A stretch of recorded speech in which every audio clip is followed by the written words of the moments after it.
And I also want to say to those of you out there who may be dealing with a death or dealing with a divorce or a remarriage in the family, that these things also apply to you as well. Even in a deployment where your loved one has gone off, gone to serve their country, which is a very honorable thing to do so that our borders are safe, that the borders of our country are safe and we are protected.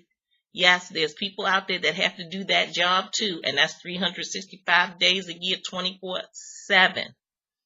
And so, a lot of times with that, they miss the family, miss their traditions. The holiday season is laden with change, and so for some family members, it may be too painful to pursue or too ill-fitting to entertain right now. And understand that. Be sensitive to that. And also remember that the key to changing traditions, especially in a situation where the family is reconfigured, is to formulate ideas and get everyone's input and then ease into the transition. Don't cold cut, cold turkey, bam, we gonna do it. Ease into it. Ease into it. Especially if you have children involved. Because a lot of times with children, there's comfort in old traditions. And so when you start adopting new traditions too quickly, it brings about anxiety. It brings about uncertainty, especially with the kids. And so it's good to kind of, talk with them. See where their head is at. See what they may want to think, or they may like to do, or they may want to try. If they're dealing with the loss of a parent or a mom or a dad or that central figure, in their life, you can think of things that they could do that may give them good memories of that person. I remember when me and Pop used to sit and watch Sanford and Son. So I'm going to do a Sanford and Son marathon, just for Pop in his memory.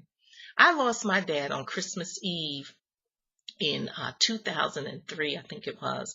And, that was a very, very difficult time for us and for my family, especially, losing my dad the eve of Christmas. And I said to myself, gosh, I'll always have that harsh memory of losing my dad during the Christmas time.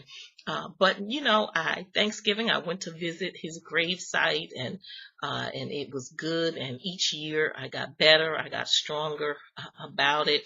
And so now there are things that I see in my children that remind me of my dad, or certain traditions or things that he did during the holidays, or certain foods that he cooked, and I hold up some of those things in good memory. And in honoring him and thinking about him.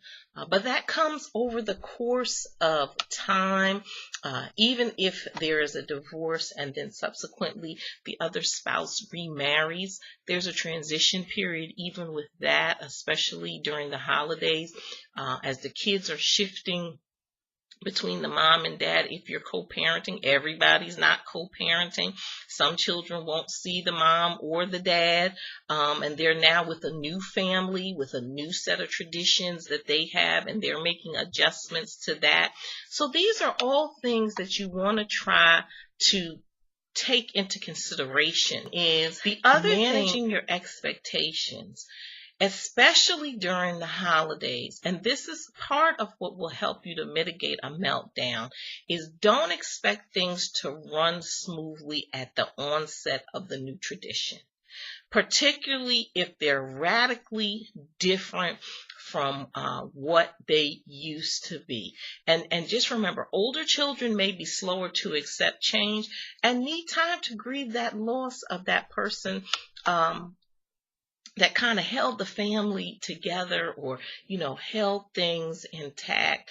And so, consider these things. Paul said, if there be any virtue, if there be any praise, think on these things. And so that's what I want you to do today as we're closing out this segment, and we'll be ramping out to close out the year. I want you to think on the things that I have talked about today in our show, and I want you to tune in to hear more as we're dealing with our Surviving the Holiday series. See you next time.